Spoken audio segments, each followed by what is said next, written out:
Cela fait un petit moment que je n'avais pas fait de vidéo sur ma chaîne Critica et j'en suis désolé, mais comme je suis sur un autre projet, puisqu'on parle de ça, j'ai une deuxième chaîne sur autre chose et d'autres projets.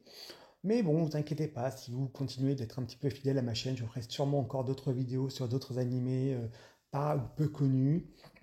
Là, je fais une petite liste comme ça de mode Isekai Fantasy où on arrive sur des animés. Alors, on a de la merde, on a du bon, on a du mauvais, comme à chaque fois. On va commencer avec le premier qui effectivement est juste assez, et certainement l'animé le plus nul des quatre de la série, parce qu'effectivement on part encore sur un modèle de quelqu'un qui est réincarné dans un autre monde de fantasy, et effectivement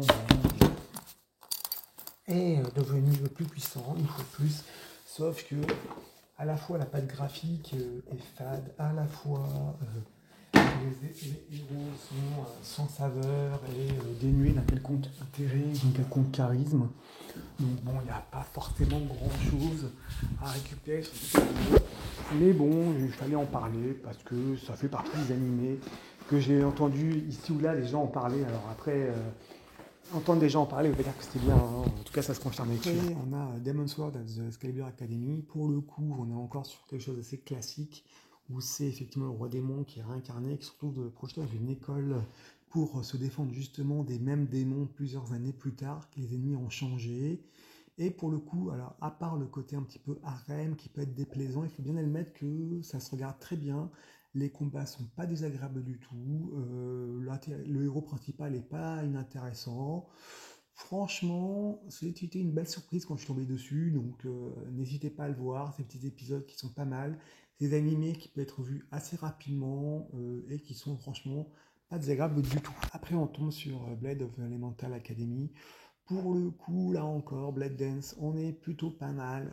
C'est un homme, il y a une école d'élémentalistes qui ont toujours été des femmes, et un homme se trouve de posséder un élémentaliste et va se retrouver dans une école avec que des filles. Bon, on voit déjà venir le côté harem et le côté effectivement où toutes les femmes le veulent.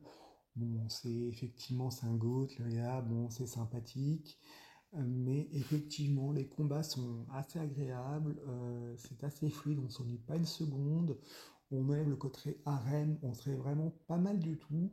Donc pourquoi pas, ça peut être très agréable à voir, 12 épisodes en plus se voit très très facilement. Les personnages secondaires sont pas inintéressants, les femmes sont pas tout le monde des veuves éplorées, en difficulté, qui ont besoin de l'homme. Franchement, c'est pas inintéressant. On finira ce tour d'animé avec Je suis invoqué pour la deuxième fois, comme ça commence à faire beaucoup. Là, on est typiquement dans le cliché d'isekai habituel. Le mec est overcheaté.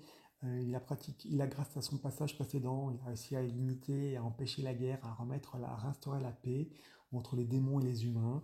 Et il se retrouve dans un nouveau appelé parce que un humain essaye à nouveau de poser le chaos entre ces deux peuples. Bon, après, on est toujours dans les mêmes choses assez classiques. Le mec super cheaté, super fort. Le petit côté plein de gonzesses autour. On est sur l'isekai franchement par définition. Mais bon, ça se regarder aussi gentiment. C'est vraiment pas méchant, c'est vraiment pas inintéressant. Ça peut passer un bon moment. Donc ces petits animés là, ces trois quatre animés, à part le premier peut-être, permettent quand même d'avoir des animés courts, pas forcément déplaisants pour autant.